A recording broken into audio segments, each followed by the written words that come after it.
Hello दोस्तों, स्वागत है आप सभी का आज की क्लास में।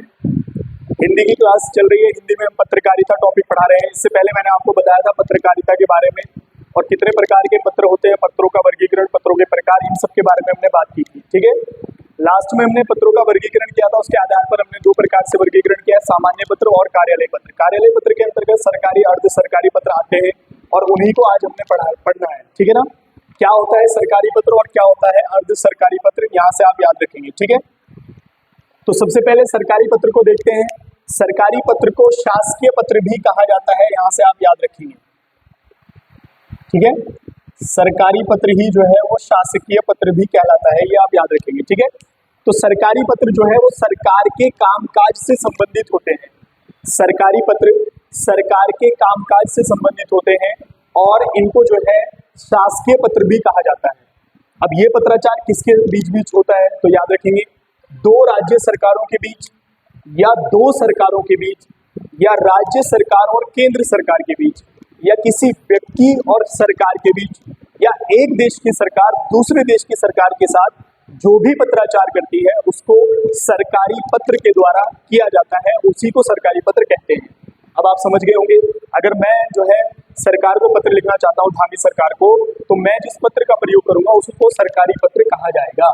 ये मैंने लिखा है यहाँ पर, दो सरकारों, भिन्न भिन्न सरकारों, किसी व्यक्ति या सरकार के बीच, किसी देश की सरकार अगले देश की सरकार के साथ जो है पत्राचार करती है, उसको सरकारी पत्र कहा जाता है। ठीक है, याद रखेंगे आप। यहाँ से आगे सबसे महत्वपूर्ण बात, सरकारी पत्र में जो है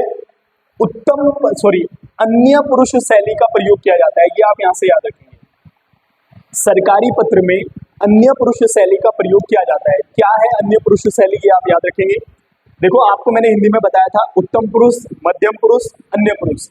उत्तम पुरुष यानी कि मैं, मध्यम यानी कि आप, और अन्य यानी कि वो, यानी कि जिसके मैं बोल रहा हूं तो मैं उत्तम हूं, आप सुन रहे हैं तो आप मध्यम हैं, और जिसके बारे में हम बात कर रहे हैं वो अन्य है। ठीक है ना, तो क्योंकि सरकारी पत्र में हम जानते नहीं है जिसके बारे में हम बात कर रहे हैं, इसलिए सरकारी पत्र अन्य पुरुष शैली में जो है लिखे जाते हैं। ठीक है, तो ये आप याद रखेंगे। पेपर में आ सकता है कि सरकारी पत्र में किस शैली का प्रयोग होता है, तो अन्य पुरुष शैली का प्रयोग होता है। दूसरा सबसे महत्वपूर्ण यहाँ से प्रश्न बनते हैं, इसलिए मैंने इसका प्रारूप ही बना दिया है। ये आप जो देख रहे हैं ये एक सरकारी पत्र का प्रारूप है। अब आप इसको चाहे सिंगल लाइन में नोट कर लें, चाहे आप इसको जो है यहाँ पर लिखकर देखकर भी याद कर सकते हैं। जैसे सबसे पहले जो सरकारी पत्र होता है उसमें सबसे ऊपर जो है वो पत्र संख्या लिखी जाती है। क्या लिखी जाती है? पत्र संख्या लिखी जाती है, ये आप याद रखेंगे। और पत्र संख्या किस ओर लिखी जा रही है ये भी आप याद रखें। पत्र संख्या ऊपर सबसे और बाईं ओर लिखी जा रही है, ये राइट साइड और ये लेफ्ट साइड। ठीक है, दाईं और बाईं साइड। उसके बाद दाईं साइड सबसे ऊपर दिनांक लिखी जाती है। दो बातें हो गई।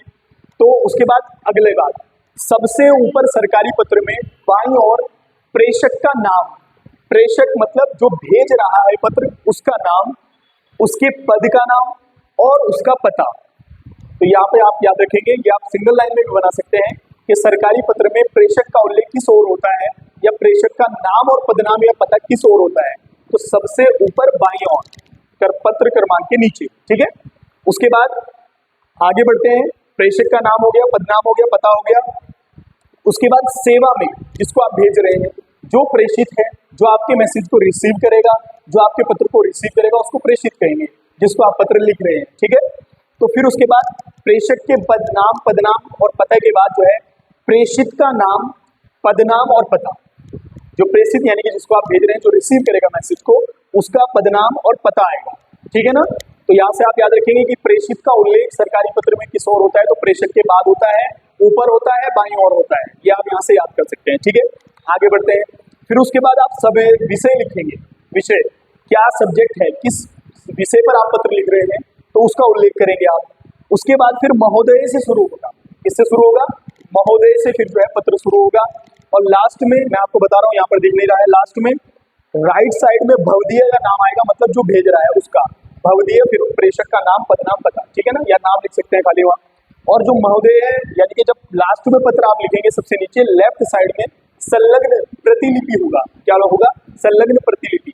यानी कि अगर आपने उस पत्र में कुछ डॉक्यूमेंट्स लगाए हैं, कुछ कागज लगाए हैं, तो आप बताएंगे कि हमने ये लगाया है, तो प्रतिलिपि है। अगर नहीं लगाया तो कोई बात नहीं। ठीक है ना, तो ये था बच्चों सरकारी पत्र, सरकार के कामकाज से संबंधित होता है। और सभी सरकारी विभागों में, सभी कार्यालयों में, सभी सरकारें जिस पत्र का प्रयोग करती हैं उसको सरकारी पत्र कहा जाता है। ठीक है, तो ये मैंने आपको इसका प्रारूप भी बताया है। एग्जाम में प्रश्न बनता है कि पत्र संख्या किस ओर होती है, प्रेषक का नाम किस ओर होता है, पदनाम किस ओर होता है, प्रेषित किस ओर होता है, तो ये आप यहाँ से याद रखेंगे। ठीक है, नेक्स्ट आगे बढ़ते हैं। अगला ध्यान करते हैं अर्ध सरकारी पत्र। अब सरकारी पत्र और अर्ध सरकारी पत्र में अंतर क्या है, तो हम देखते हैं यहाँ पर। जो सरकारी पत्र होता है वो सरकारी कार्यालयों में प्रयोग किया जाता है।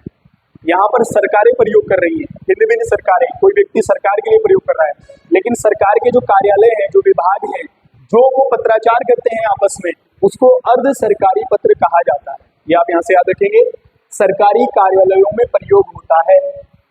एक अधिकारी दूसरे अधिकारी को जो पत्र लिखे, एक अधिकारी है, ये इस विभाग का अधिकारी है, एसडीएम है, ये इस विभाग का अधिकारी एसडीएम है, जब वो आपस में पत्राचार करेंगे तो उस पत्र को अर्ध सरकारी पत्र कहा जाएगा।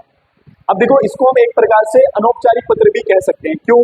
यानी कि जो अधिकारी जब दूसरे अधिकारी को लिखता है तो वो अपने पद के अनुसार उससे समान है, पद के अनुसार उसको जानता है। अगर कोई जिला अधिकारी किसी दूसरे जिला अधिकारी को पत्र लिख रहा है तो वो दोनों समान पोस्ट पर हैं, समान पद पर हैं, तो वो उस हिसाब से एक दूसरे को जानते हैं। हालांकि पर्सनल रिलेशन नहीं है, इसीलिए अर्ध सरकारी पत्र में आएगा। ठीक है ना, आगे बढ़ते हैं। यहाँ से बड़ी महत्वपूर्ण बात आपने याद रखनी है कि अर्ध सरकारी पत्र जो है वो उत्तम पुरुष और मध्यम पुरुष, उत्तम पुरुष और मध्यम पुरुष दोनों शैलियों में लिखा जाता है, और सरकारी पत्र केवल अन्य पुरुष शैली में लिखा जाता है। आगे बढ़ते हैं। अब हम यहाँ से प्रारूप देखते हैं, ये बहुत बड़ा महत्वपूर्ण है, अर्ध सरकारी पत्र का प्रारूप। तो सबसे पहले अगर हम राइट साइड की बात करेंगे, ऊपर दाईं ओर सबसे ऊपर कार्यालय पता होता है, किस कार्यालय ने जो है पत्र भेजा है या भेज रहे हैं, दिनांक होती है जिस दिन पत्र लिखा गया, और बाईं ओर ऊपर प्रेषक का नाम जो भेज रहा है उसके पद का नाम। फिर उसके बाद पत्र शुरू होता है प्रियश्री, महोदय से नहीं होगा, प्रियश्री मतलब मेरे प्रियश्री, मेरे सेम रैंक का अधिकारी है, और वहां हम सरकारी पत्र को महोदय के जो है रिस्पेक्टफुल बात कर रहे थे। ठीक है, प्रियश्री जो है से स्टार्ट होगा ये। लास्ट में अगर हम बात करेंगे तो राइट साइड सबसे पहले शुभचिंतक जिसने पत्र लिखा और वो प्रेषक का नाम जो भेज रहा है, और अगर हम बाईं ओर सबसे नीचे की बात करेंगे तो सादर जिसको हम भेज रहे हैं, प्रेषित का नाम, पदनाम और उसका पता। अब प्रश्न यहां से बनता है, सरकारी पत्र में प्रेषित का नाम और पदनाम ऊपर बाईं ओर होता है, लेकिन अर्ध सरकारी पत्र में प्रेषित का नाम और पदनाम नीचे बाईं ओर होता है, सबसे नीचे बाईं ओर। ठीक है, तो दोस्तों उम्मीद है आपको ये समझ में आया होगा, सरकारी पत्र, अर्ध सरकारी पत्र और इसका प्रारूप। यहाँ से जो भी 2-3 प्रश्न सिंगल लाइन बनते हैं तो प्लीज आप उनको याद कर लीजिए, और यहाँ से आप नोट भी कर सकते हैं। आगे हम जो इसके और भी जो पार्ट्स थे, प्रारूपण था, टिप्पणी थी, अधिसूचना था, विज्ञप्ति थी, उन सब के बारे में बात करेंगे। तो मिलते हैं नेक्स्ट वीडियो में। धन्यवाद।